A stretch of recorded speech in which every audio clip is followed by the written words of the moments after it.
y resplandece, porque ha venido tu luz, y la gloria de Jehová ha nacido sobre ti. Porque he aquí que tinieblas cubrirán la tierra y oscuridad las naciones, mas sobre ti amanecerá Jehová, y sobre ti será vista su gloria. He aquí, el Señor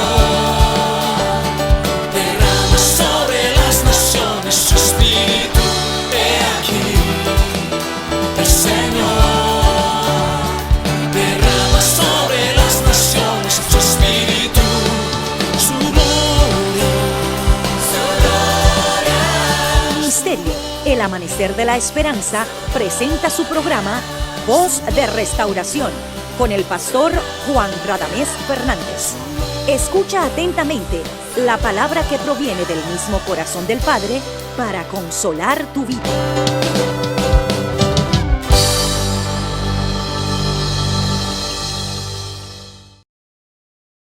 Te saludamos en el nombre bendito de Jesucristo, a ti, a los tuyos. Nosotros somos tus hermanos del ministerio El Amanecer de la Esperanza. Damos gracias a Dios que nos permite comunicarnos contigo, con tu vida. Dios es bueno, Dios es generoso.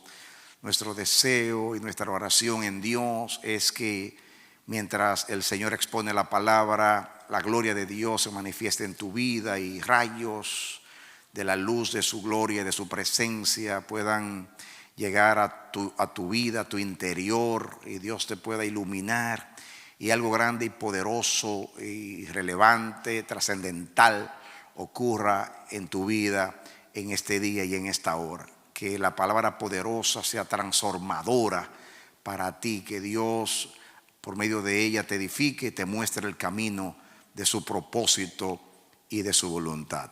Que Dios te bendiga. Eres bienvenido y bienvenida a nuestra programación Voz de Restauración. Te invitamos a que juntos estudiemos a continuación la poderosa palabra de Dios. Amén. Amados, vamos a la palabra de Dios. Vamos a leer la porción bíblica, Deuteronomio capítulo 4. Vamos a leer comenzando con el versículo 20 en adelante. Dice así la palabra de Dios: pero a vosotros Jehová os tomó y os ha sacado del horno de hierro de Egipto, para que seáis el pueblo de su heredad, como en este día. Y Jehová se enojó contra mí por causa de vosotros y juró que yo no pasaría el Jordán, ni entraría en la buena tierra que Jehová tu Dios te da por heredad. Así que yo voy a morir en esta tierra y no pasaré el Jordán, mas vosotros pasaréis y poseeréis aquella buena tierra. Guardaos, no os olvidéis del pacto de Jehová vuestro Dios, que Él estableció con vosotros. No os hagáis escultura o imagen de ninguna cosa que Jehová tu Dios te ha prohibido.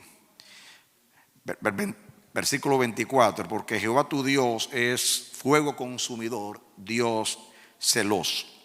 Cuando hayáis engendrado hijos y nietos y hayáis envejecido en la tierra, si os corrompiereis e hiciereis escultura o imagen de cualquier cosa, e hiciereis lo malo ante los ojos de Jehová vuestro Dios para enojarlo, yo pongo hoy por testigos al cielo y a la tierra que pronto pereceréis totalmente de la tierra hacia la cual pasáis el Jordán para tomar posesión de ella.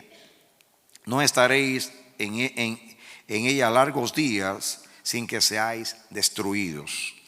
Y Jehová os esparcirá. Ahí está la palabra que estamos exponiendo, la dispersión. Y Jehová os esparcirá entre los pueblos, y quedaréis pocos en número entre las naciones a las cuales os llevará Jehová. Y se veréis allí a dioses hechos de manos de hombres, de madera y piedra, que no ven, ni oyen, ni comen, ni huelen. Mas si desde allí buscares a Jehová tu Dios, lo hallarás, si lo buscares de todo tu corazón y de toda tu alma. Cuando estuviereis en angustia y te alcanzaren todas estas cosas, si en los posteros días te volvieres a Jehová tu Dios y oyeres su voz, porque Dios misericordioso es Jehová tu Dios, no te dejará ni te destruirá, ni se olvidará del pacto que les juró a tus padres. Que Dios nos bendiga por medio de su palabra. Hace varias semanas que el Señor nos está ministrando acerca de la dispersión, porque nosotros estamos viviendo una dispersión, la iglesia de Jesucristo en el mundo entero. Dios nos ha tomado de los edificios donde se adora a Dios y nos ha llevado a un confinamiento a nuestros hogares. Uno puede mirar esto como un hecho casual, circunstancial, y hasta podemos ignorarlo como un acontecimiento histórico del momento. Es lo más normal que haya plagas, siempre ha habido plagas, y podemos con indiferencia pasar por alto lo que está sucediendo. Pero los que creemos en la soberanía de Dios y que sabemos que hay un Dios que reina, que gobierna y que no necesariamente tiene que intervenir en los fenómenos naturales, porque muchos de ellos son el cumplimiento de sus leyes naturales, pero cuando la naturaleza actúa, aunque sea un acontecimiento, diríamos, valga la redundancia, natural, como quiera, se lo atribuimos a la soberanía de Dios, porque la Biblia, Jesús dijo que ni siquiera una hoja cae de un árbol sin que Dios no lo sepa. Así que Él tiene control y gobierno sobre todas las cosas, pero más sobre nosotros, sus hijos. Dios tiene sus ojos donde está su corazón, y su corazón está en nosotros como iglesia. Hemos sido redimidos por la sangre de su Hijo y Dios pagó un precio inmensurable por nosotros. Somos de alta estima, somos honorables, nos puso su nombre, somos de Dios, somos el pueblo de Dios. Por eso el Señor tiene los ojos sobre nosotros para cuidarnos, para dirigirnos, para cumplir su propósito. A los que aman a Dios, todas las cosas les ayudan a bien. Le estoy ministrando que la dispersión es algo que Dios siempre ha usado para disciplinar a su pueblo. Y aunque sea una disciplina, un castigo de Dios, siempre Dios saca un provecho y logra un propósito cuando hay dispersión.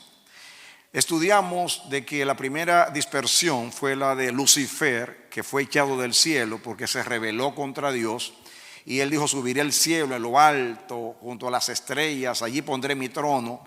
Y el que quiso ser semejante al Altísimo y quiso ascender, a pesar de que estaba en un lugar de gloria. De hecho, en lo que estudiamos a mí me ministró mucho, porque allí aparece Lucifer como una figura, como un emblema de alguien que fue muy honrado por Dios, un referente. Inclusive dice que él era la medida del sellamiento, de la perfección. O sea, con él se medía en realidad la perfección, que significa que entre todas las criaturas de Dios era la más honrada. Pero nació el mal, quiso ser igual a Dios, no desde el punto de vista del carácter, sino en cuanto a posición. Entonces se hizo indeseable en el cielo, arrastró la tercera parte de los ángeles, según si interpretamos Apocalipsis 12 de esa manera, que dice que el dragón con su cola arrastró una tercera parte de los ángeles del cielo. Y él cayó de lo más elevado a lo más bajo, del lugar del Altísimo a la tierra, al sepulcro, al Seol, al infierno, que es su morada, será su morada eterna. Hablamos de la dispersión de nuestros padres, Adán y Eva, que Dios los sacó del Edén por el pecado. Y hablamos de Caín también, que fue echado de la presencia de Dios y vivió errante. Y él mismo consideró un gran castigo lo que Dios estaba haciendo con él. Y después, antes habíamos hablado de los habitantes de Sinar, en la Torre de Babel, que hicieron una ciudad una torre para hacer un nombre y desde allí desafiar el propósito de Dios, que era que los hombres se esparcieran por las naciones para cumplir su propósito de poblar la tierra. En todos los casos estudiados hasta ahora nos hemos dado cuenta que cuando Dios echa a alguien de su presencia y lo esparce, lo dispersa, lo hace porque ese pueblo o esa persona pierde la idoneidad para vivir en la presencia de Dios. La Biblia dice que dos no pueden caminar juntos si no estuvieran en armonía, si no estuvieran de acuerdo. Y más en el caso de Dios. Solamente lo que es de Dios agrada a Dios. El amor agrada a Dios porque Dios es amor. La paciencia agrada a Dios porque Dios es paciente. La justicia agrada a Dios porque Dios es justo. La pureza y la santidad agradan a Dios porque Dios también es santo.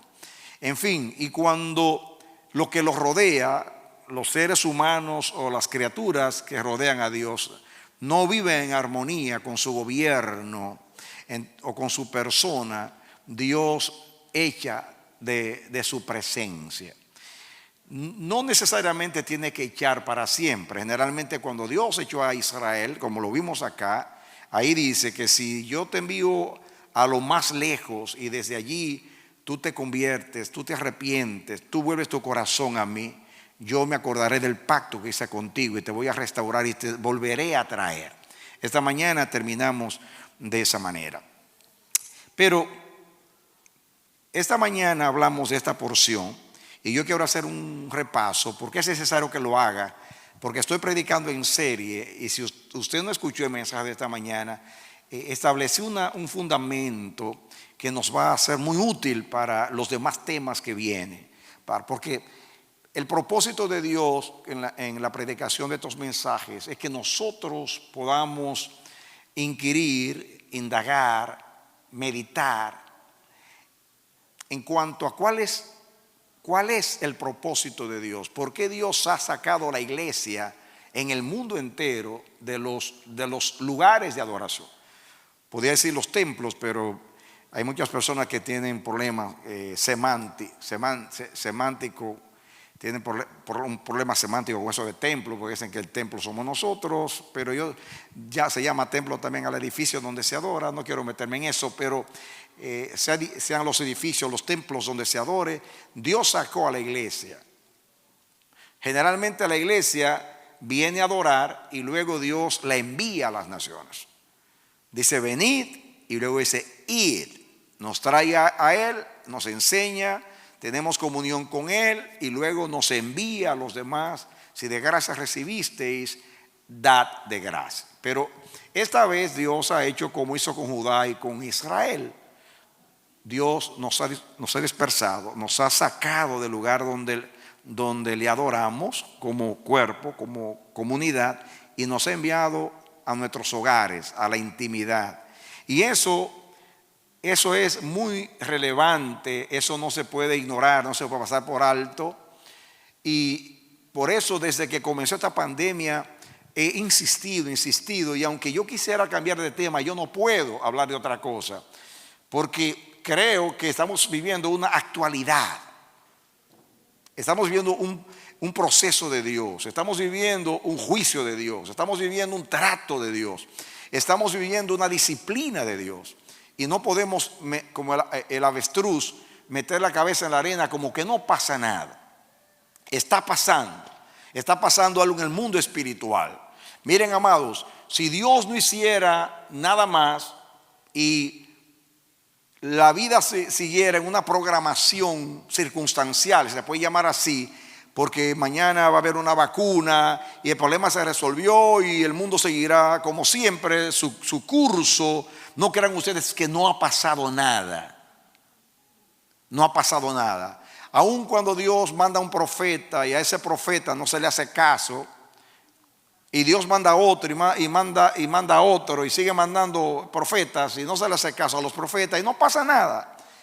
La Biblia dice que en el día del juicio nadie puede decir que no hubo profetas entre ellos, aunque sea como un testimonio de Dios a las naciones, de que Dios se acercó, de que Dios quiso llamar la atención de que Dios quiso dar una oportunidad para que miraran hacia arriba, porque ha producido dolor. Millones de personas han sido contagiadas con este virus. Mis amados, cientos de miles han muerto en el mundo. Eso, y la economía mundial está en una recesión. El mundo tiembla por, como dice la palabra, secándose los hombres a causa del temor y de la expectación de las cosas que vendrán sobre la redondez de la tierra. Nosotros podemos atribuirle lo que está pasando a muchas cosas. Factores de un accidente en un laboratorio, algo que pueda acontecer en cualquier momento, que un virus se propaga en el mundo entero, en la globalización de las naciones, y hay una pandemia como ha sucedido. Los factores siempre existen para que algo como lo que ocurra no solamente esta vez, sino muchas veces. Y debido a eso es posible que nuestra mente humana, natural, pueda con el razonamiento humano decir no pasa nada, que era el lenguaje que se usaba en tiempos de los profetas. Como dijo Pedro, que los burladores dicen desde que el mundo es mundo todo sigue igual. Como dice la poesía, calle de la Veracruz, calle que fuiste mi calle, y un día y el otro día todos son iguales, y el cielo es el mismo cielo, y el aire es el mismo aire, y el sol es el mismo sol. No está pasando nada que no haya pasado antes. Podemos filosofar y tomar a Salomón diciendo no hay nada nuevo debajo del sol, lo que ocurrió ahora ocurrió en el 1918. Podemos decir muchas cosas tratando de neutralizar el efecto de lo que Dios ha querido hacer. Pero hay de nosotros, amados, si dejamos pasar por alto esto. Hablo en el nombre del Señor. Hablo como quien ha de dar cuenta. Hablo no solamente como un vocero de Dios. Hablo como un pastor que tiene que conducir el rebaño hacia Dios. Vive Jehová en la presencia de quien soy, que Dios del cielo anunció que esto venía y vino. Y Dios no es un loco como nosotros que actúa y después piensa. El plan de Dios está trazado desde la eternidad, mis amados. Él todo lo tiene planificado. El propósito de Dios es traer conciencia, traer arrepentimiento. El propósito de Dios es llamar nuestra atención. El propósito de Dios es crear necesidad de Él, para que el hombre moderno que vive sumergido en sus planes y en sus afanes pueda mirar hacia arriba y sepa que hay un creador. Fíjense que yo no he escuchado a ningún presentador de noticias, a ningún comentarista, ni a ningún médico ni científico atribuyéndole nada a Dios. Ni la D de Dios aparece en los medios. Y me daría mucha pena que los hombres ignoren a Dios. Eso siempre ha sido. Pero que la iglesia piense de la misma manera, eso es muy lamentable y muy peligroso, mis amados. Dios quiere que nosotros miremos hacia arriba, pidamos perdón, nos humillemos delante del Señor, escudriñemos nuestros caminos delante de Él y nos volvamos a Él de todo corazón, porque cuando Dios dispersa es porque está desagradado con los que viven en su presencia, en este caso con su pueblo. Él echó a Lucifer del cielo porque estaba desagradado con él.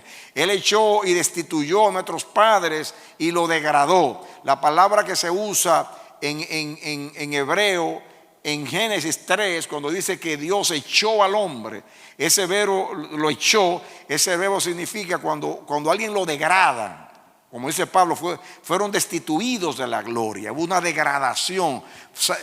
Dios los sacó de la presencia. Por el pecado de Caín, por su actitud como adorador, Dios los saca también de su presencia. En el caso de los habitantes de Sinar, de Babilonia, de Babel, por su obstinación y su rebelión contra el propósito de Dios.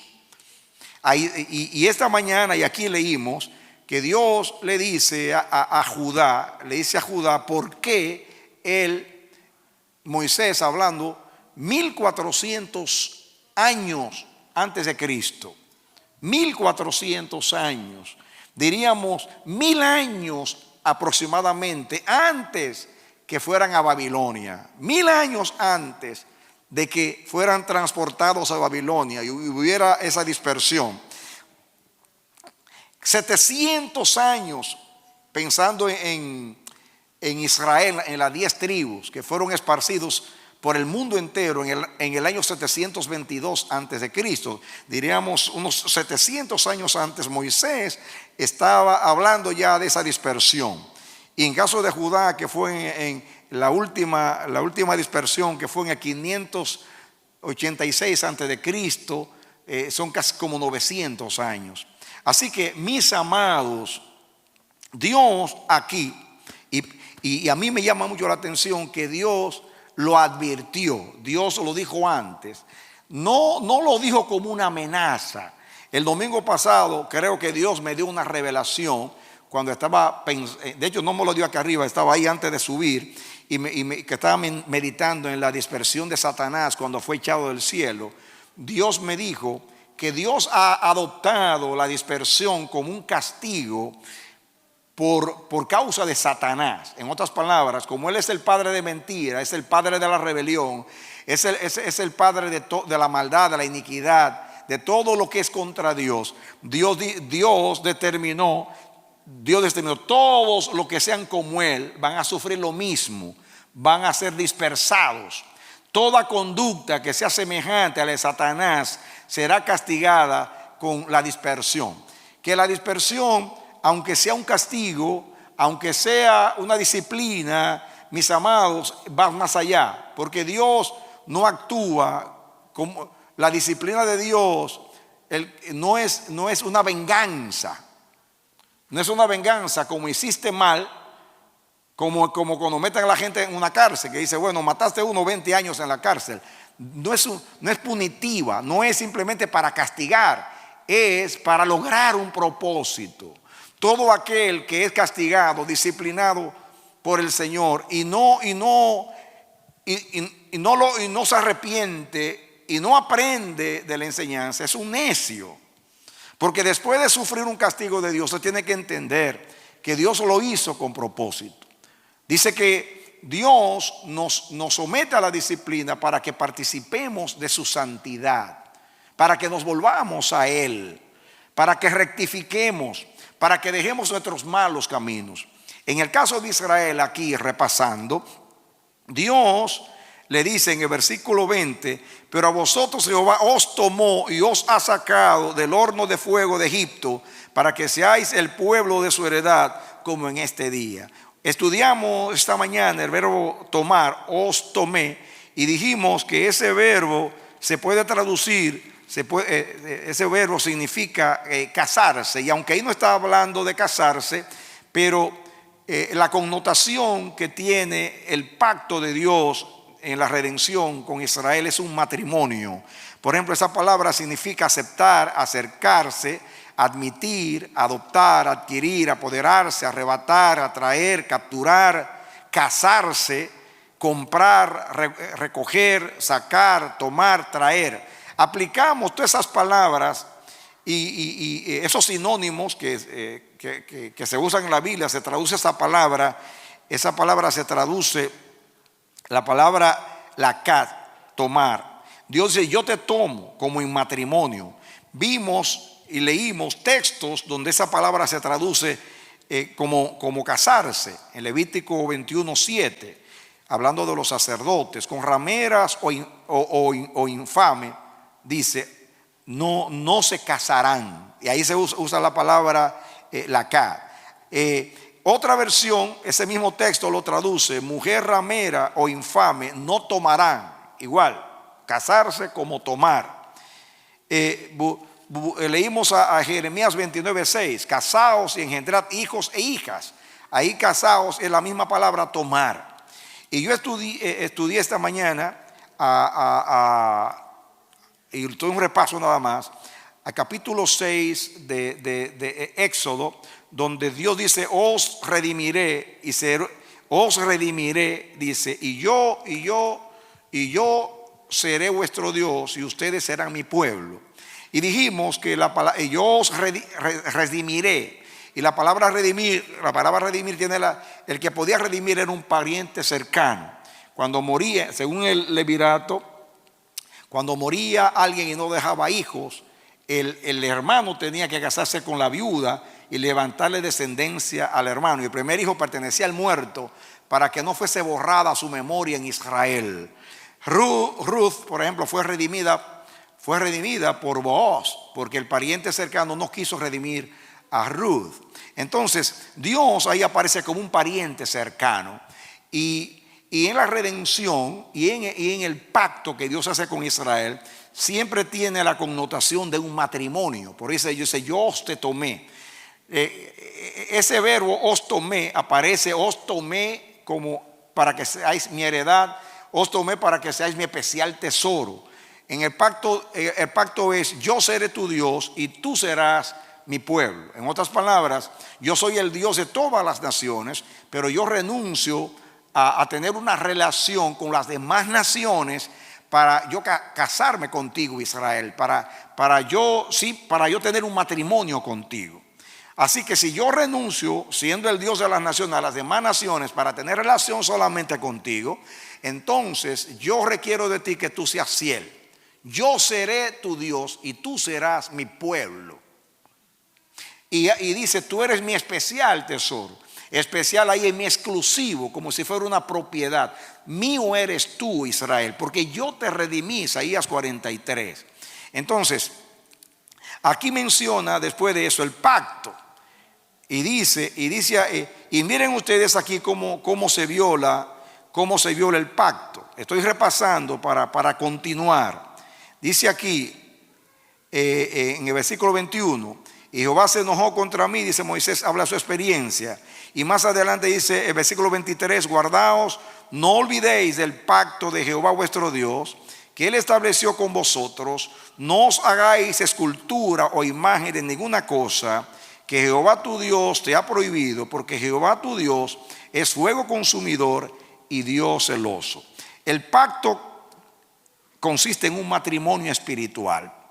Dios siempre representó la relación de Él con Israel como el marido y la mujer. Igualmente con la iglesia. La iglesia es la desposada de Cristo. Yo hice un estudio esta mañana y ahí dice que Dios es Dios celoso. Y se puede aplicar aquí a un esposo que es celoso. Muy bien. Porque Dios, como es fiel, requiere fidelidad también. Estudiamos todas las veces que la Biblia usa la palabra que Dios es celoso, tiene que ver igualmente en este contexto con la idolatría. Fíjense, Dios puede ser celoso con cualquier otra cosa, pero donde Él dice que es celoso siempre, y a mí me llama mucho la atención. Yo lo escribí en el libro, yo lo repito constantemente, y usted puede decir: ya yo lo sé, yo lo he escuchado muchas veces. Tenga mucho cuidado con tener esa actitud, porque yo que lo predico y lo digo otra vez, cada vez que lo veo digo: Dios mío, qué verdad, Dios mío, qué revelación, Dios mío, si lo entendiéramos. Porque tiene una connotación espiritual increíble. Y yo quiero llegar a algo que yo también he enseñado en otra. Acuérdense que yo no estoy en un sentido enseñando nada nuevo. Yo estoy estudiando algo para aplicarlo al presente, para que podamos deducir por qué Dios nos metió en una cautividad a la iglesia en el mundo entero, una dispersión. Y estamos yendo a la Biblia para mirar esto. Si me ayudan ahí está ese texto. Vamos a leer a Éxodo 20 del 1 al 5, ahí rapidito. Perdón que haga el repaso, lo tengo que hacer para que los hermanos puedan entender y yo pueda seguir caminando. Yo soy Jehová tu Dios, que te saqué de la tierra de Egipto, de casa de servidumbre. Fíjense que la redención, sacarlo de Egipto, la redención tiene mucho que ver con el pacto. Por eso Dios siempre que le habla a Israel: no te olvides que yo te saqué de Egipto, yo te liberté. Esta mañana yo dije lo siguiente: Israel antes de ir a Egipto ya pertenecía a Dios. Ya pertenecía a Dios porque Dios hizo un pacto con Abraham, Isaac y Jacob. Pertenecía a Dios porque Abraham le dedicó a Isaac a Dios en el monte de Oreb y le estaba dedicando a Dios a la descendencia suya. Como quiera, en el pasado pertenecía a Dios. Pero Dios en realidad hace un pacto con Israel cuando lo saca de Egipto, cuando lo redime. Ahora, ¿por qué hace un pacto? Porque el faraón se había apropiado de Israel y no quería ir a Israel. Y Dios además quería enseñar a Israel. Tiene que haber una redención para que pueda Dios sentirse que es propietario de algo. Todo aquel que compra es dueño. Todo aquel que redime es dueño. Israel es pueblo de Dios porque Dios lo redimió. Vamos a seguir. Ahora, le está mencionando el pacto cuando le menciona la liberación en Israel. Pasen al 3, por favor, rapidito. No tendrás dioses ajenos delante de mí. Ahí viene, sigan. No te harás imagen de ninguna semejanza, de lo que esté arriba en el cielo, ni abajo en la tierra, ni en las aguas debajo de la tierra. Sigan. No te inclinarás a ellas, ni las honrarás, porque yo soy Jehová tu Dios, fuerte, otra vez celoso, que visito la maldad de los padres sobre los hijos, hasta la tercera y cuarta generación a los que me aborrecen. Noten ustedes una vez más, cuando habla de Dios celoso, está hablando: no tendrás dioses ajenos, no te harás imagen de ninguna semejanza. Tiene que ver con la adoración, tiene que ver con la idolatría, como el pasaje que estamos estudiando. Pasemos al capítulo 34 de Éxodo, Éxodo 34, 14. En el contexto habla de idolatría, pero también lo dice el versículo 14. Porque no te has de inclinar a ningún otro Dios, pues Jehová, cuyo nombre es celoso, Dios celoso es. Ven que una vez más tiene que ver con la idolatría. Cada vez que dice que Dios es celoso, tiene que ver con la idolatría. Eso es muy importante por lo que voy a enseñar más adelante. Deuteronomio capítulo 6, versículo 15. Deuteronomio 6, 15. Léanse el 14 primero para que entendamos. No andéis en pos de dioses ajenos, de los dioses de los pueblos que están en vuestros contornos. Porque el Dios celoso,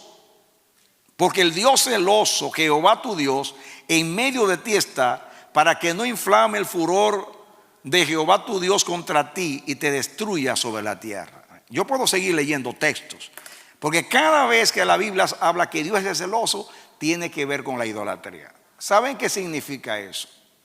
Esta mañana Dios me dio una revelación. Usted quizás lo tomó como cualquier cosa, pero para mí fue una tremenda revelación.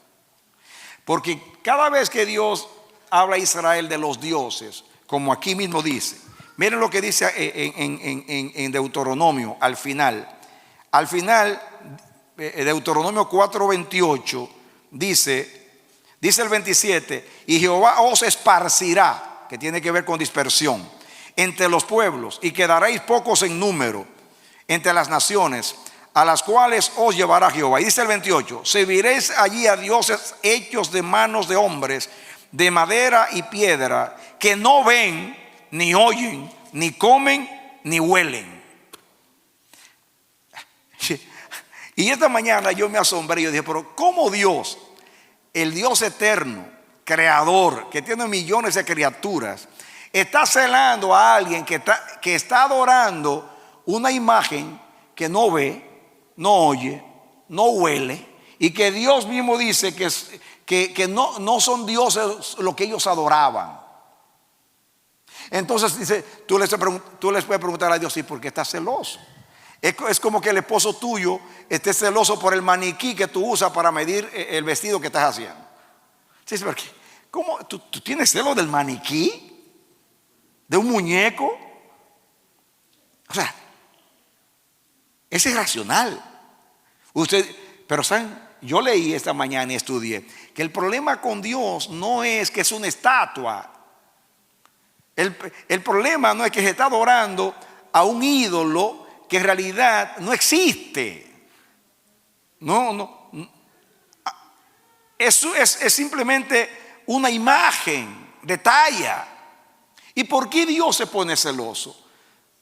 Dios se pone celoso, mis amados, porque le estamos dando el corazón a cualquier cosa que le demos el corazón. Dios no está celoso porque se lo está dando a una persona, ni siquiera es una persona. Porque Dios es lo que está preocupado es por el corazón tuyo que está desviado de Él. Porque leímos esta mañana que Dios dice: al Señor tu Dios solo adorarás, a Él solo servirás, a Él solo temerás, y solo ese era el objeto de tu adoración. Sí, aplaude, alábale. Entonces, cuando se adora cualquier otra cosa que no sea Dios, Dios va a estar celoso. ¿Por qué? Porque Dios, en la relación con su pueblo, ha entregado su corazón. Dios, por toda la Biblia, nunca tuvo una relación que no sea pactada. Dios siempre hace un pacto, porque Dios se compromete. Y como Él es fiel y se entrega en la relación, Él espera que nosotros como su pueblo también nos entreguemos. Así que todo lo que ocupa el corazón nuestro pertenece a Dios porque Él lo redimió. Cuando damos el corazón a cualquier otra cosa, vamos a provocar el celo de Dios. ¿De acuerdo? Entonces, por ejemplo, yo terminé esta mañana con estos textos y los voy a leer los tres para que ustedes entiendan, para entrar a lo que sigue ahora. En Deuteronomio 32:16. Pónganlo rapidito ahí. Deuteronomio 32:16. Dice: le despertaron a celos con dioses ajenos, lo provocaron a ira con abominaciones. Mira, Dios está celoso con una abominación. Dice: despertaron a celos con dioses ajenos. Es la idolatría, adorar a otros dioses, aunque sea un muñeco, una estatua, a quien usted le da su devoción, su corazón, despierta el celo de Dios. Otro texto, Deuteronomio 32, versículo 21, ahí mismo, el 21, en el mismo contexto. Ellos me movieron a celos con lo que no es Dios, porque en realidad los ídolos no eran dioses, eran imágenes. Me provocaron a ira con sus ídolos. Yo también los moveré a celos con un pueblo que no es pueblo. En este caso era la iglesia. Pablo usa este texto para hablar de la iglesia. Salmo 78:58. Estoy repasando para dejar el mensaje y ustedes no pierdan nada. Le enojaron con sus lugares altos y le provocaron a celo con sus imágenes de talla. Ya estudiamos que Dios es Dios celoso. Y dice: yo te voy a esparcir por las naciones, porque tú dejaste el pacto matrimonial y te fuiste a adorar otros dioses, te fuiste en pos de otros amantes, fuiste infiel. Y vamos ahora, ahí fue que quedamos esta mañana, a Jeremías capítulo 3.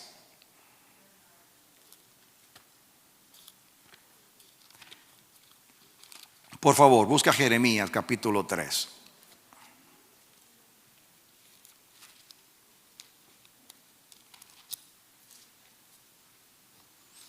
¿Lo tienen?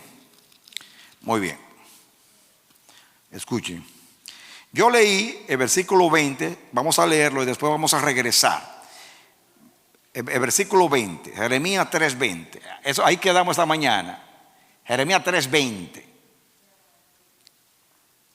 Dice: pero como la esposa infiel abandona a su compañero, así prevaricasteis contra mí, oh casa de Israel, dice Jehová. Así que como una esposa infiel abandona a su compañero, en este caso Dios es el compañero. Y el abandono es cuando la iglesia deja a Dios y se va a adorar otros dioses. Ahora, en el versículo 6 hasta el 11, aquí hace una comparación. Hace un contraste entre Israel y Judá. Para que ustedes entiendan, Israel, la nación hebrea se dividió con la muerte de Salomón y se formaron dos pueblos. En la parte norte estaba Israel, eran 10 tribus. En la parte baja, en el sur, estaba Judá, que tenía 2 tribus. La tribu de Judá y la tribu de Benjamín. Entonces, ambos, tanto Israel, las 10 tribus, fueron esparcidas por todas las naciones. Y entonces Dios, ya en este contexto, cuando Jeremías habla, hacía bastante años que ya Judá, o sea Israel, estaban perdidos entre las naciones. Y Dios manda a Jeremías a tratar de evitar que Judá, que era la casa de David, fuera a la cautividad o a la dispersión. Dice el versículo 6: me dijo Jehová en días del rey Josías, ¿ha visto lo que ha hecho la rebelde Israel? La rebelde, porque está hablando de la mujer, como mujer. Ella se va sobre todo monte alto y debajo de todo árbol frondoso, y allí fornica. ¿Saben lo que es fornicación espiritual? En la vida natural, ¿saben lo que es fornicar? Es lo mismo que adulterar. Es cuando alguien casado convive sexualmente con otra persona que no es su esposo ni es su esposa. Eso se llama fornicación. Eso quiere decir que Dios está considerando, oigan bien, está considerando la adoración como fornicación. Porque está diciendo que la rebelde Israel, como su esposa, hablando de las 10 tribus, ella se va sobre todo monte alto y debajo de todo árbol frondoso. Significa, eran los lugares donde se adoraban a los dioses. En los montes, en los árboles, en monte alto y debajo de los árboles, allí se adoraban a los dioses y allí fornica. O sea, escuchen ahora, trate de ver esto. Dios considera la adoración como la relación íntima o sexual entre Él y su pueblo. Para que lo entiendan. Acuérdense que estoy hablando en un lenguaje figurado, espiritual. ¿Me entienden? Entonces, como está hablando de la relación con su pueblo, con un matrimonio, y lo que lo provoca celo es cuando su pueblo se va en pos de otros dioses, la idolatría, y Dios se pone celoso y le despertamos el celo, como hemos estudiado. Pero aquí entra mucho más profundo, porque aquí dice que la idolatría, o sea, adorar a otros dioses, es fornicación. En otras palabras, como tener relación sexual con los demás dioses.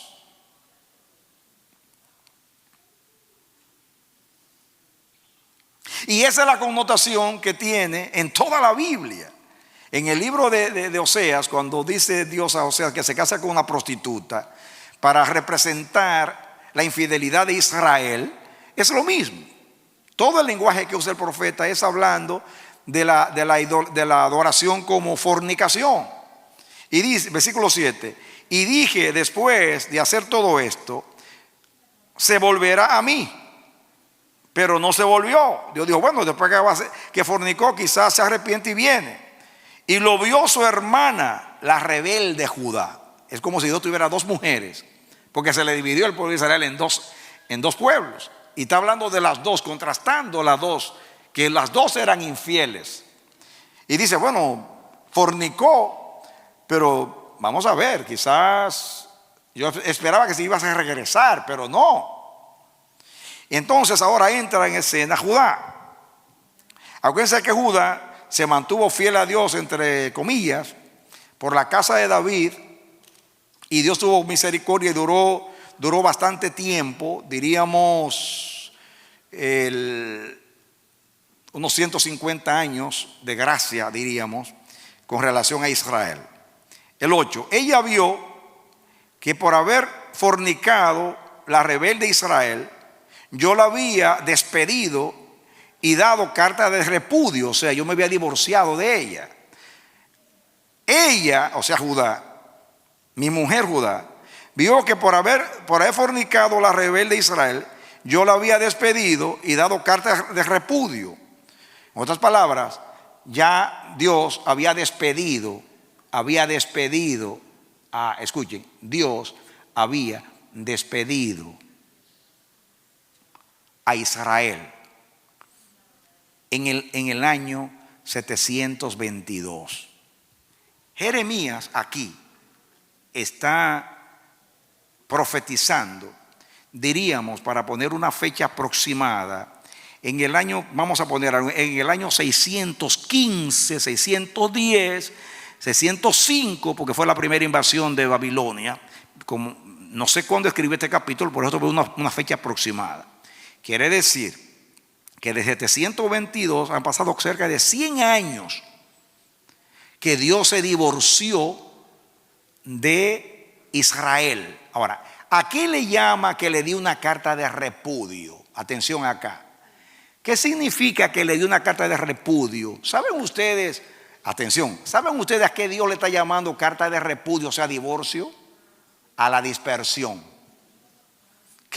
Porque 100 años antes, en el 722, los asirios llegaron a Samaria, la capital de Israel, la rodearon, destruyeron todo y tomaron a los israelitas y los llevaron a las naciones, los mezclaron con los pueblos. Hasta el día de hoy no se sabe dónde están las 10 tribus, están mezcladas con las naciones.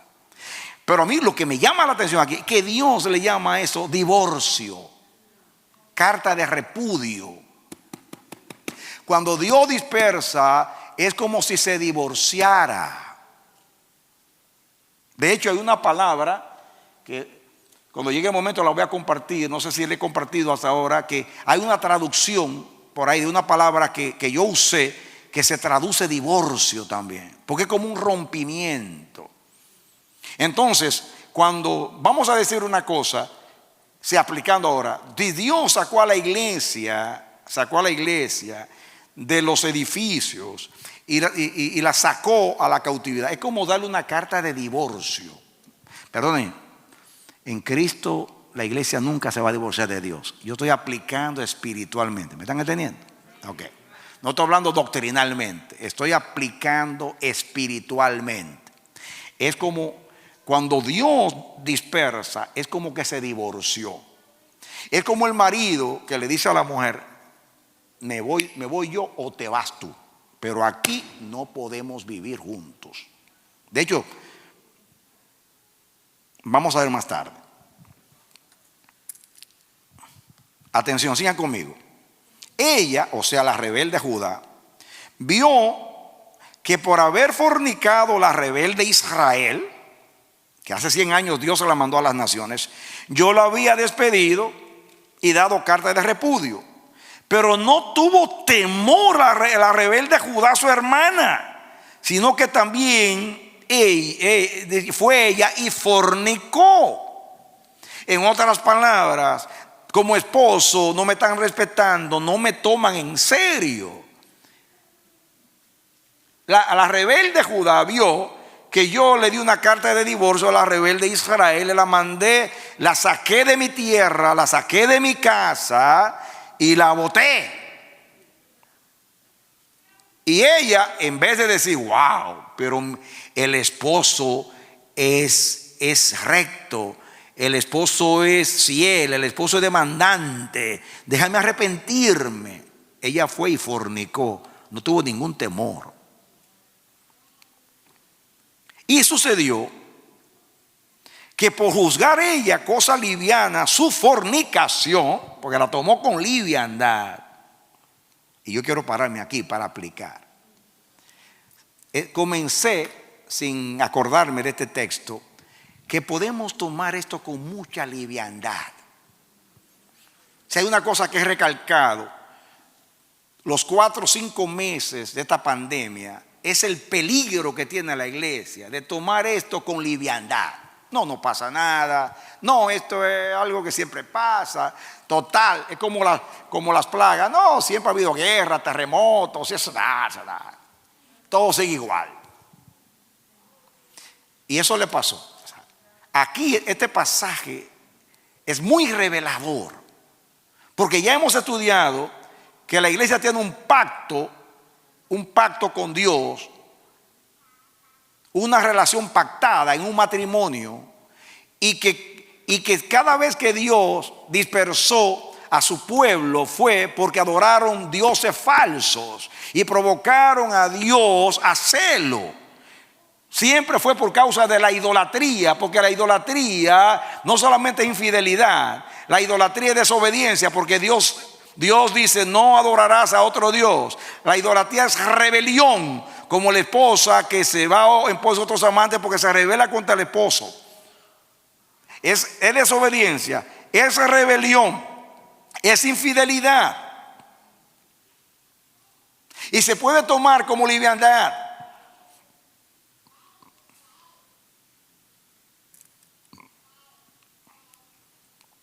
Y dice el 9: y sucedió que por juzgar ella cosa liviana su fornicación, la tierra fue contaminada con el coronavirus. Eso lo tengo que aplicar para que lo entendamos. Claro, aquí está hablando de una contaminación más profunda que un virus natural. Está hablando de una contaminación espiritual, pero para que entendamos. Y adulteró con la piedra y con el leño. ¿Cómo fornicó?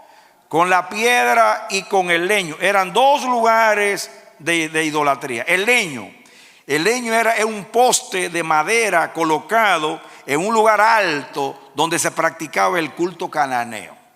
¿Qué era el leño? Un poste de madera colocado en un lugar alto donde se practicaba el culto cananeo. Diga idolatría. ¿Qué era la piedra?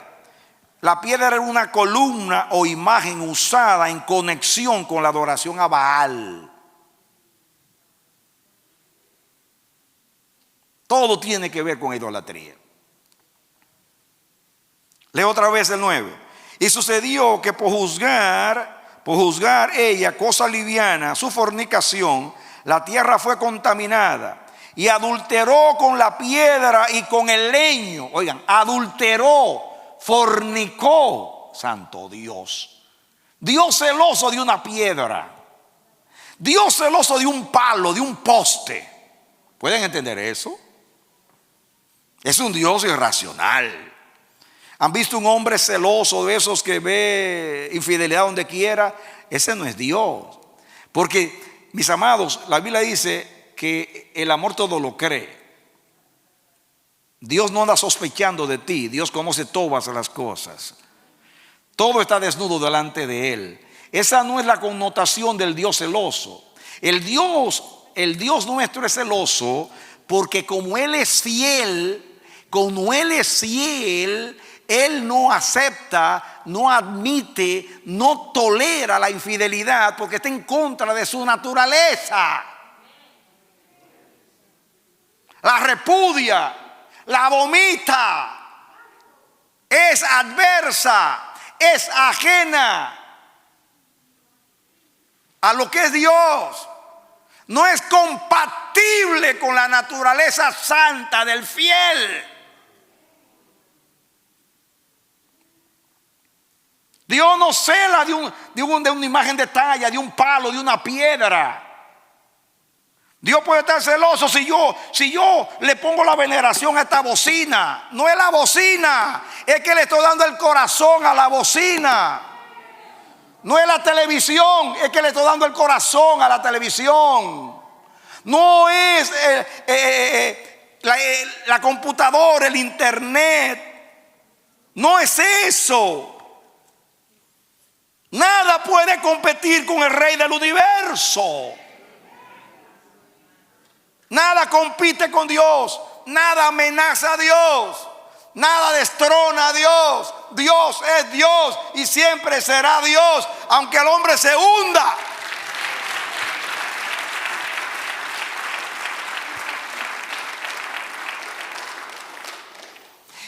Entiendan que se trata de corazón. Amarás al Señor tu Dios con todo tu corazón, con toda tu mente, con toda tu fuerza, con toda tu alma. El Dios todo, que lo entregó todo, que lo entrega todo, que no sabe tener una relación a medias, lo exige todo, lo pide todo, porque no sabe relacionarse en ninguna relación donde no se entregue totalmente y el que está en relación se entregue de la misma manera totalmente. No es el leño lo que Dios cela, no es la piedra, es tu corazón. Dame, hijo mío, tu corazón. Sobre toda cosa guardada, guarda tu corazón. Dios no cuenta los corazones, pero pesa los corazones, examina los corazones. A Dios le interesa tu motivación, tu intención, no tanto tus actos. Porque muchas veces hay actos que no responden, no obedecen a una mala intención. Hay niños que quieren venir a ayudarte y te rompen todo, pero su deseo era ayudar. Dios mira el corazón. En otras palabras, se fornica con el corazón. La fornicación, la infidelidad está aquí, no en el acto mismo. El acto mismo es la manifestación, comienza en el corazón. Seguimos para que entendamos. El 9 otra vez. Sucedió que por juzgar ella cosa liviana, su fornicación, que viene siendo su idolatría, su falsa adoración, la tierra fue contaminada y adulteró con la piedra y con el leño. Con todo esto, su hermana, la rebelde Judá, no se volvió a mí de todo corazón, oigan otra vez, de todo corazón, sino fingidamente, dice Jehová. Ay, ay, ay, ay, ay. Diga conmigo, fingidamente. Amados, es muy lindo este pasaje porque habla de dos mujeres. Es un solo pueblo, pero como se dividió, Dios los trató. Y las dos mujeres fueron dispersas o dispersadas, esparcidas, las dos, tanto Judá, tanto Israel primeramente, y como 150 años después, Judá. Y está, entonces, ya cuando lo está diciendo el profeta Judá, ya hace 100 años que la otra se había ido a las naciones. Y Dios le está usando, mira lo que le pasó a tu hermana. No forniques, búscame a mí, hay remedio todavía. Pero ella lo tomó con liviandad y siguió adorando al palo y a la piedra.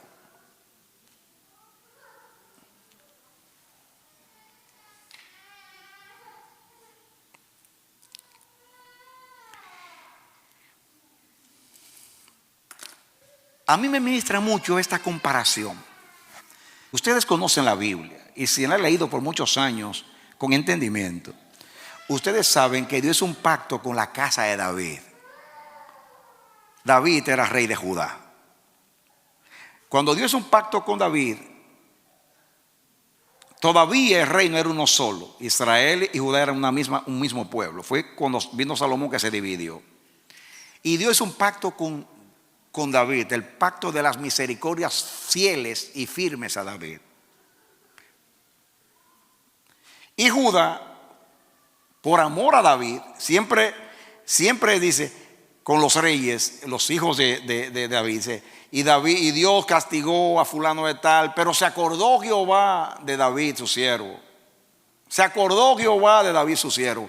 O sea, esa consideración de Dios fue porque Dios le dijo a David, si tus hijos pecaren contra mí, yo los voy a castigar con vara, pero no apartaré de ellos mi misericordia, como hice con Saúl.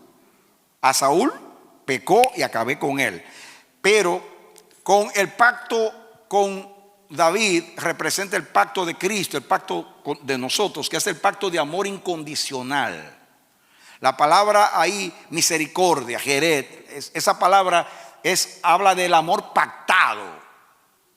El amor pactado, el amor de pacto, el amor incondicional. El amor que persiste, el amor que no se cansa. Y ese es el amor con el cual Dios amó a Judá.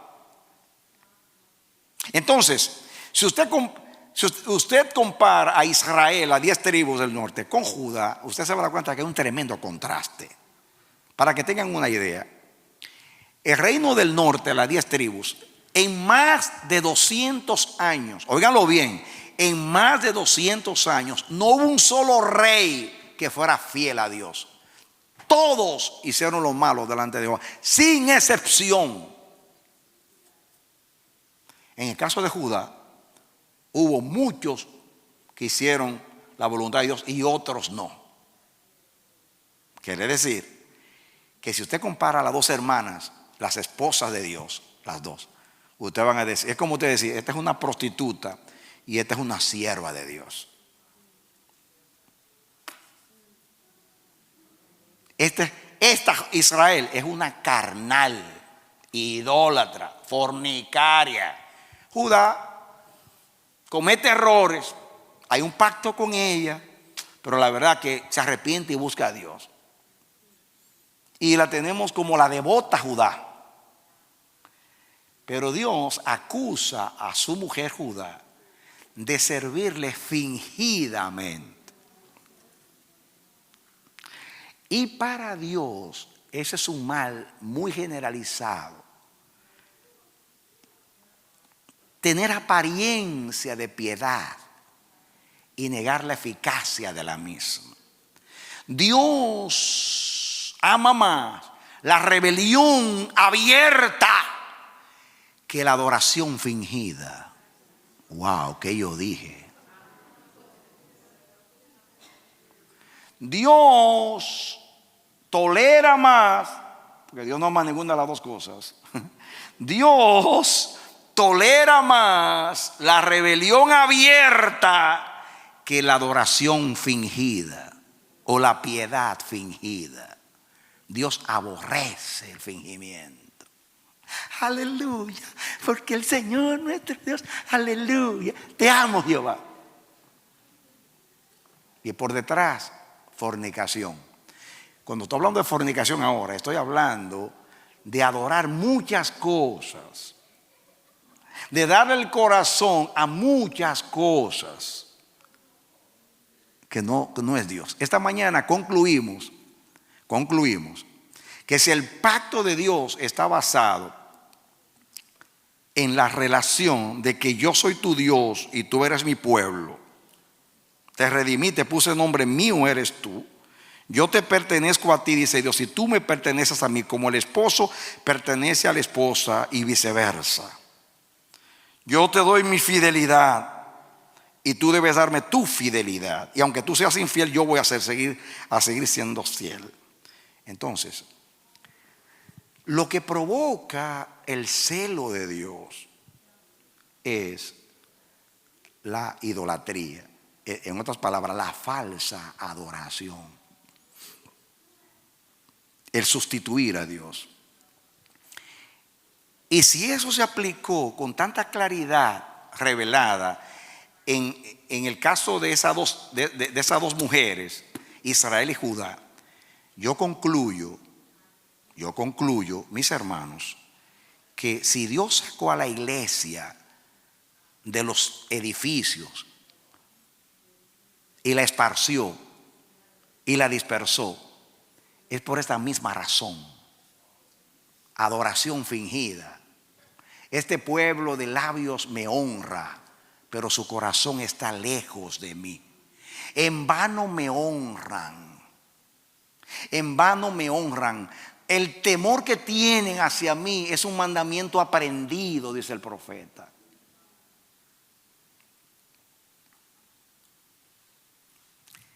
La adoración, escúchenlo, que suena crudo, pero ese es el lenguaje de Dios. Y van a ver con el texto que voy a leer a continuación cuán crudo lo dice Dios. En la relación de Dios como esposo y la iglesia como la esposa, la adoración es la relación sexual. Así lo presenta Dios por toda la Biblia. Usa eufemismos. Eufemismos es una manera de decir las cosas para no ofender. Eufemismo es cuando usted dice algo usted dice algo que dicho como debe ser dicho es ofensivo o impactante. Usted lo dice de una manera suave. Por ejemplo, la palabra conocer es un eufemismo en la Biblia. Cuando dice, y Adán conoció a Eva, eso es un eufemismo. Cuando dice, y Jacob conoció a Lea. La palabra conocer ahí en hebreo es penetrar, diciendo que la penetró. En otras palabras, el coito, la relación sexual. Pero lo dice conocer para que, wow, traducir así crudamente es fuerte.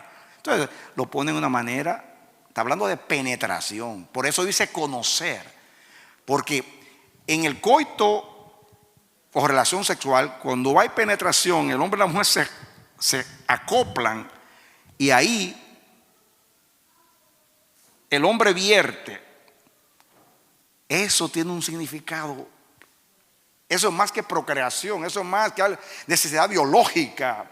Dice Pablo que el que se une con una ramera llega a ser uno con ella. Y dice de una vez, y el que se une con el Señor es un espíritu con el Señor, porque Dios es espíritu. Y hablando de no entregar el cuerpo a la fornicación en el contexto de 1 Corintios.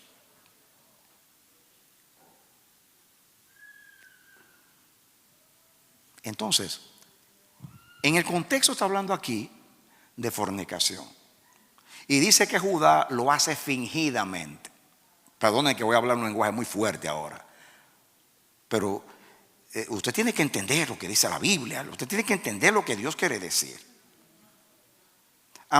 Es muy conocida la relación íntima entre esposo fingido, donde la mujer finge que está disfrutando y es mentira.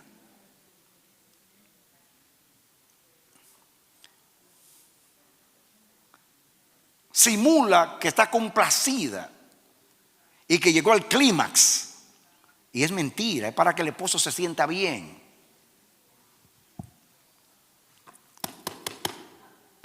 Eso es lo que dice aquí, espiritualmente hablando. Ahora, ¿cómo se siente Dios? Cantamos y el corazón está lejos. Adoramos y el corazón está lejos. Predicamos y el corazón está lejos. Diezmamos y el corazón está lejos. Nos relacionamos y el corazón está lejos. Servimos y el corazón está lejos. Administramos lo de Dios y el corazón está lejos. Y toda función con Dios lo hacemos mecánicamente. Y todo el que nos ve dice, wow, qué amor, wow, qué servicio. Pero el que está allá arriba sabe que es un amor fingido.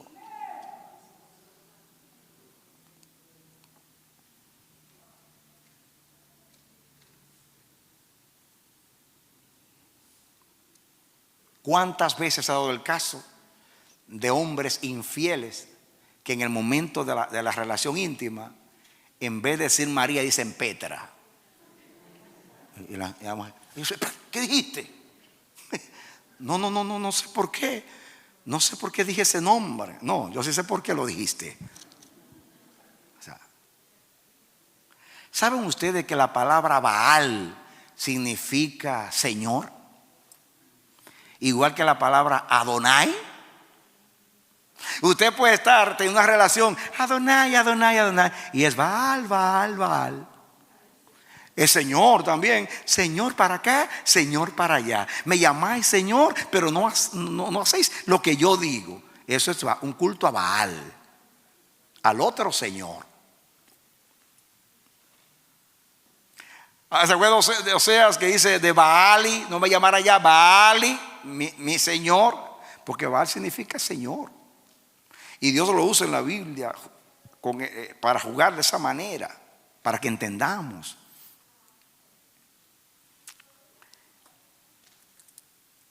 Ahora, voy a pasar a un lenguaje que usa el profeta, que es muy, por aquí, es muy crudo. Porque no lo tenía en el orden.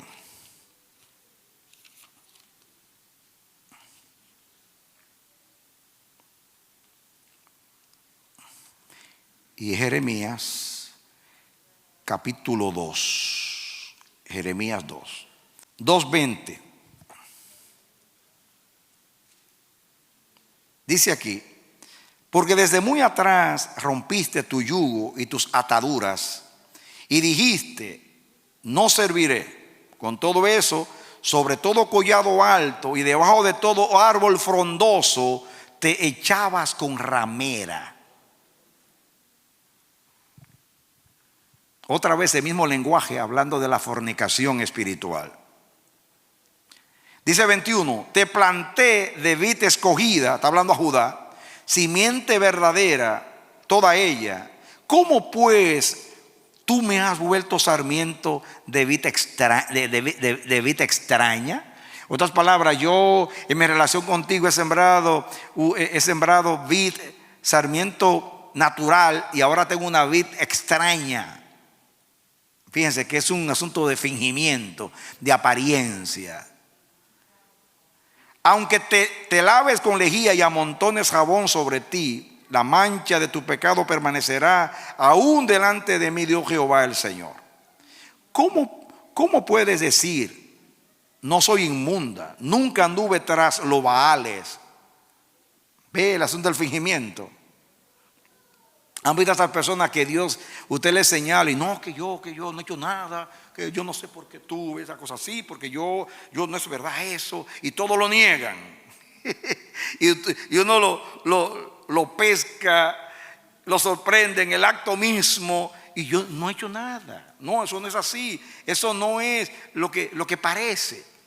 Eso es muy común en escenas donde el esposo, la esposa encuentran al otro en infidelidad. No, y aún se está poniéndose la ropa porque lo sorprendieron. No, pero no, lo que tú ves no es lo que tú crees. O sea, no vayas a pensar mal. ¿Cómo vas a pensar mal? Si es lo que estoy mirando frente a ti. ¿Cómo tú vas a decir que no es lo que tú estás creyendo? Si yo lo vi. Esa es la misma, lo mismo que Dios le está diciendo aquí a Judá. ¿Cómo puede decir, no soy inmunda, nunca anduve tras los Baales? Mira tu proceder en el valle, conoce lo que has hecho. Escuchen ahora, dice aquí, conoce lo que has hecho. Dromedaria ligera que tuerce su camino, asna montés acostumbrada al desierto, que en su ardor olfatea el viento. De su lujuria, ¿quién la detendrá? Todos los que la buscaren no se fatigarán, porque en el tiempo de su celo la hallarán. Me voy a parar ahí. Aquí está hablando de dos animales. Está hablando de la conducta de la dromedaria. Dromedaria es un animal del desierto muy parecido al camello. Lo único que entre las diferencias es que el camello tiene 2 jorobas y él tiene 1. El dromedario y este es una dromedaria. La diferencia también es que el desierto pertenece a Asia Central y el dromedario es del desierto de Arabia. Pero son muy parecidos, son de la misma familia. Entonces, la costumbre de este animal, la dromedaria, es que cuando está en celo, cuando llega el momento de aparearse, se pone tan inquieta que dice aquí, dice, dromedaria ligera que tuerce su camino. En otra palabra, va para allá, pero está tan inquieta buscando al macho que se pone nerviosa y está medio rara. Terrible el lenguaje. Y entonces habla del asna montés cuando está en su celo. Dice, asna montés acostumbrada al desierto, que en su ardor olfatea el viento. Saben que los animales cuando llega ese tiempo pueden olfatear, olfatean y perciben. Por el olor perciben. El macho sabe por el olor que la hembra está expeliendo esa sustancia que está diciendo llegó el tiempo de aparearse. Generalmente en las especies es el varón el que toma la iniciativa. pero aquí está hablando y aunque no está hablando de Judá y de Israel, pero como está mencionando dos animales, yo lo voy a decir que la dromedario es Israel y la asna montés es Judá. Y cuando olfatea se ponen nerviosos. Y hasta tú en el camino para allá y para acá. Están inquietas buscando el varón. Así es, aquí está Judá buscando los ídolos, buscando la piedra y el palo. Nervioso. Y Dios dice, si se pusieran así para buscarme a mí, si tuviéramos ese celo para aparearnos con Dios en intimidad, la historia sería diferente, amados. Entonces, está muy claro que Dios compara la adoración con la intimidad. Eso tiene una connotación espiritual que se puede escribir un libro. Ojalá que en el libro que usted escribe de adoración me acuerde, porque hay muchas cosas que se pueden deducir que revelan nuestra relación con Dios en nuestra intimidad. Pero tengo que estar entre adultos para hablar con libertad, no, sin usar ningún tipo de vulgaridad, pero que usted pueda entender. Porque cuántas relaciones entre esposos se vuelven rutinarias y ya pierden la motivación de la intimidad porque no hay placer, justamente por el aburrimiento, por el hastío, porque no hay corazón en lo que se está haciendo. Eso lo podemos aplicar a lo espiritual. Se puede aplicar también cuando usted está en la relación, está pensando en su negocio, o está pensando en su actividad, o está pensando en el juego de los Yankees, o está pensando en el fútbol, y mientras está con su esposa o con el esposo. Yo puedo usar un montón de aplicaciones. Eso es lo mismo cuando estamos adorando ahí y estamos cantando y la mente está por allá, lo más lejos. Cuando salga de acá, tengo que ir acá, son 1 hora y media para llegar a la casa, esta noche yo tengo que hacer algo, mañana me levanto a tal hora y estoy cantando, pero la mente está por allá. Es lo mismo que está hablando acá. No hay nada que revele más la falsa adoración que la intimidad, como Dios se la compara aquí.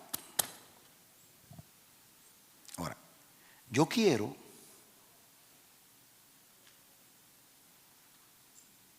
plantearte, sugerirte, pero estoy casi seguro que si Dios sacó a la iglesia de los lugares de adoración en el mundo entero y nos mandó a nuestros hogares y nos ha esparcido, nos ha dispersado, y que siempre que Dios lo hace como disciplina o lo hace como castigo para lograr un propósito. Y en el caso de Judá y de Israel lo hizo justamente porque violaron el pacto adorando a otros dioses y que le dieron el corazón a otra cosa. Los dioses evangélicos la idolatría evangélica no es como la idolatría católica. Usted no adora a San Caralampio, ni a San Motín de la Porra, ni a Santa Estebanía. Pero hay tantas cosas que ocupan el lugar de Dios, que nos entretienen, que nos roban el tiempo.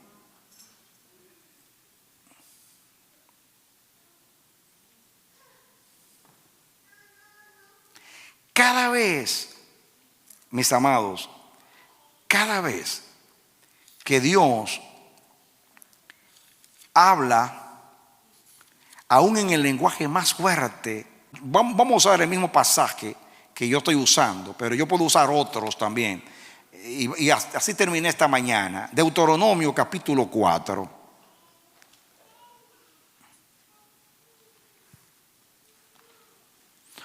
Versículo 28 y 29, para que podamos entender.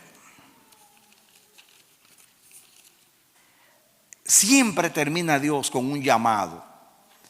Dice versículo 4:28, dice, y serviréis allí, cuando Dios te envíe a la diáspora o a la dispersión, y serviréis allí a dioses hechos de manos de hombres, de madera y piedra, que no ven, ni oyen, ni comen, ni huelen. Mas si desde allí buscares a Jehová tu Dios, lo hallarás. Si lo buscares de todo tu corazón y de toda tu alma. Así terminan casi todos los textos. Con esto basta. Cuando yo haga eso, en otras palabras, apliquemos. Desde que antes, en el caso de nosotros, de Dios hablar que venía un 9:11 y que nos iba a enviar a una cautividad. Cuando vino a la cautividad, Dios comenzó desde hace años que está hablando de un quebrantamiento, de humillación. Aún en el mensaje profético, Dios dijo que iba a ser el año de la liberación, pero que era necesario que hubiera arrepentimiento, conversión, que nos volvamos a Dios. Durante la pandemia mucho más, porque ya se cumplió lo que Dios quiso decir. Ya estamos viviendo lo que Dios por varios años nos está repitiendo.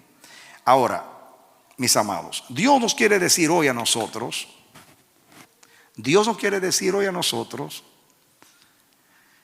que si en esta dispersión nosotros buscamos a Dios de todo nuestro corazón, el esposo está muy dispuesto a reconciliarse con nosotros. ¿Cuántos se quieren reconciliar con el esposo? Amén. El buen esposo que siempre nos da una nueva oportunidad. Esto es individual, porque aunque estamos hablando de la iglesia en general y de nosotros, eso tiene que ver con cada uno de nosotros. Este no es un momento para juzgar a nadie. Este es un momento para escudriñarnos a nosotros mismos, para juzgar si estamos en la fe, si estamos viviendo como es digno de Dios. Y créanme, mis amados, se lo digo de todo mi corazón, hay una insistencia dentro de mi espíritu y no es una emoción. No es una emoción porque yo no estoy emocionado, y la mayoría de las veces que lo digo tampoco siento en mi corazón un fluir o una gran pasión o una unción poderosa que me sobretoma, o me viene la unción profética y digo con énfasis que es necesario oír a Dios y que es necesario que hagamos caso a lo que está y miremos hacia arriba y que no atribuyamos esto a la casualidad. No, es como si Dios me fijara en mi corazón esa voluntad de Él. Ahí está grabado ahí, diciéndole: dile a mi pueblo que no tomen esto livianamente, como dice el profeta, que no jueguen con esto, que no lo vean como algo casual, circunstancial. Mas nosotros, a quienes nos fue anunciado, una vez más se oye la voz de Dios: arrepentíos y convertíos, para que sean borrados vuestros pecados y entréis en el refrigerio de la presencia de Dios. Como dice aquí, si yo te voy a esparcir lejos, y si allá en el cabo de la tierra tú clamas a mí, yo te responderé y me acordaré del pacto, lo dice por doquier, y te restauraré y te traeré a la tierra de donde te saqué, y te voy a plantar. Tengo texto que dice aquí: y nunca más te sacaré de aquí. Ese es el deseo de Dios contigo, conmigo, con la iglesia, con Israel y con su pueblo. El que camina con Dios debe creerle, conocerle y entenderle. Una vez más, Dios hace un intento, mis amados, de persuadirnos, de convencernos por el Espíritu Santo, que esto no es algo más, que aquí se esconde un propósito de Dios determinante, trascendental. Y como dije el jueves, tengo dentro de mí un presentimiento profético, y se puede ser así, que algo grande va a pasar, que va a haber un sacudimiento más fuerte, que estos son réplicas del terremoto, pero viene un estruendo fuerte, que Dios en su misericordia está dando un tiempo, pero viene algo que va a sacudir. Dios me dijo algo y después, desde entonces que me lo dijo, lo estoy escuchando en los medios. Aquí en Estados Unidos, en estas elecciones va a haber una crisis muy grande. No importa quién gane, cualquiera que gane, va a haber una crisis. Ya se está preparando hace tiempo el camino para la crisis, porque se ha perdido la credibilidad en las elecciones, por lo que pasó con el problema de Rusia, por un lado, y por el otro lado porque el presidente está hablando que va a haber fraude, que ha habido fraude, y ahora gane uno, gane el otro, va a haber desconfianza, y para aceptar el resultado va a ser bien complicado. Y aquí puede haber una crisis institucional en esta nación. Esta nación está bien polarizada, bien dividida. Y ahora, con este contexto, este detonante de que este problema de la pandemia no se ha podido resolver y no ha habido una dirección desde el gobierno federal, sino que cada gobierno estatal, los gobernadores deciden sí o no, y están divididos, y hay una anarquía, hay un caos, hay una división, se ha politizado la situación. Hace como 15 años Dios me dijo que aquí va a haber estados de la Unión que van a querer salirse de la Unión, como pasó en tiempos de Abraham Lincoln. Eso se ha hablado, y después que lo dije, se habló en California y en Texas, esa posibilidad. Aquí oremos por esta nación, amados. Oremos por esta nación. Porque Dios dijo una vez, para castigar a esta nación, iba a elegir a un insensato. Lo iba a usar para humillar a medio mundo, y después que le hiciera daño a la nación, le iba a hacer daño a él. Ya a la nación se le ha hecho bastante daño y viene más daño, pero también Dios va a tomar a ese Ciro y a ese Nabucodonosor y le va a meter mano también, porque hace Dios usa a instrumentos para juicio y después viene y arremete contra ellos.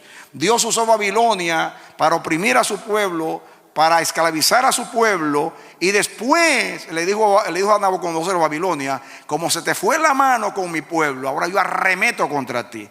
Y habló de Babilonia, que nunca más iba a ser nación, que iba a ser habitación de chacales y de animales salvajes, y usted va al lugar de Babilonia, y eso es lo que ha sucedido.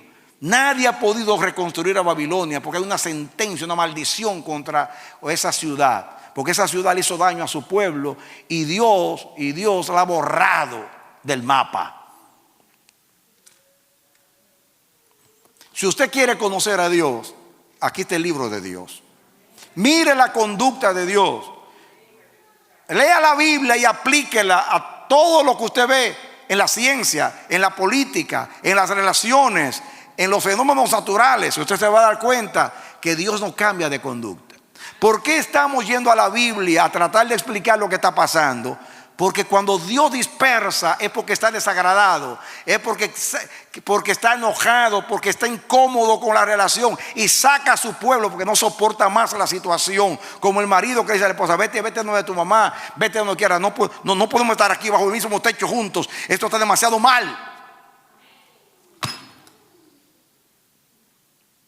Usted va a decir, Dios ama a la iglesia, claro, y ama a Israel, todavía ama a Israel. El marido, oiga bien, Dios como marido prefiere cambiar el pacto que ha sido violado, pero nunca cambia de esposa. Cuando dice que te doy carta de divorcio, significa te echo por un tiempo, pero luego vuelve después y se reconcilia. Porque el amor de Dios es para siempre. Cuando Dios ama, ama para siempre. Y eso me favorece. Y a ti también. Dale un aplauso al Señor. Aleluya, apláudele, alábale. Dios es bueno, Dios es bueno, Dios es bueno. En Él hay oportunidades. Segunda, tercera, en Él hay reconciliación, en Él hay restauración. Él dice: yo te sacaré de la tierra, yo te volveré, yo te regresaré. Y volverán los redimidos de Jehová, y volverán a Sión con alegría, y vendrán cantando. Las viudas, los jóvenes, todos cantarán. Hay esperanza para el pueblo de Dios, porque Dios no solamente te llama, Dios te da un corazón nuevo. Dios no solamente te llama, Dios despierta tu espíritu. Dios hace que tú le necesites, porque sin Él es imposible regresar. Sin Él es imposible arrepentirse. Sin Él es imposible convertirse. Sin Él es imposible cambiar el corazón. Él da un corazón nuevo y da un espíritu nuevo y recto. Bueno es Jehová, dichoso el hombre que en Él confía. Alabado sea su nombre. Alabado sea su nombre. Bendícele Israel, bendícele Judá, porque Él te recogerá de las naciones. Y cuando termine el tiempo de las naciones, se volverá a su pueblo Israel, y se cumplirá la palabra: perdonará Jehová la iniquidad de Jacob, y vendrá de Sión el libertador. Bueno es Dios. Oremos al Señor. Padre bendito, en el nombre de Jesucristo, gracias por tu bendita palabra. Gracias, gracias. Señor Dios, sacúdenos, estremécenos. Haz que la palabra penetre. Comienza conmigo, Señor. Esto no es un asunto emocional, es espiritual. Hay que usar la mente, hay que usar el corazón, hay que usar el alma. Hay que todo el ser, cuerpo, alma y espíritu deba volverse a ti, Señor. Por favor, no solamente haz una obra en nosotros. Mira hacia las naciones. Mira la condición de tus ministros. Mira la condición de tu pueblo, de la iglesia. Mira la condición de Israel. Mira la condición de las naciones. Señor, la iglesia pide tu reino. La iglesia demanda tu reino. La iglesia dice: venga tu reino. Si decimos: sea santificado tu nombre solamente será santificado totalmente, absolutamente y perfectamente cuando venga tu reino. Envía pronto desde el cielo a Jesucristo. Por favor, perdónanos. Perdóname y perdónanos. Vuélvenos a ti, Dios. Vuélvenos a ti, Dios. Nosotros hemos regresado a adorar, pero no se trata de venir a un lugar a adorar. Significa cambiar, Señor, nuestro corazón de piedra y servirte con el corazón nuevo y el espíritu nuevo que nos diste. En ti esperamos, en ti confiamos, en el nombre de Jesús. Yo te bendigo, mi hermano, mi hermana.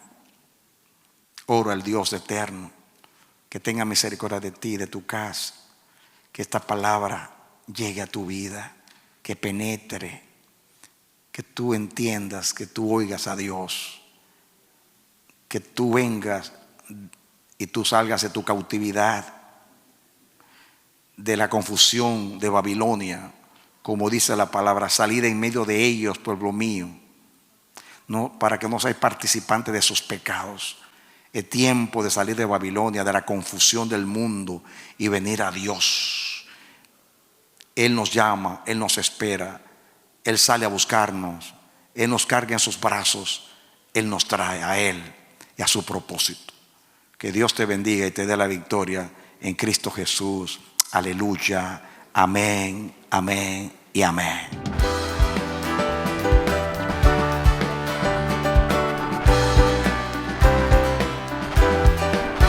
Este ha sido su programa Voz de Restauración. Si desea comunicarse con nosotros, escríbanos al P.O. Box 70, Bronx, New York 10473, o visita nuestra página web www.elamanecer.org. Nos despedimos hasta la próxima. Que Dios te bendiga.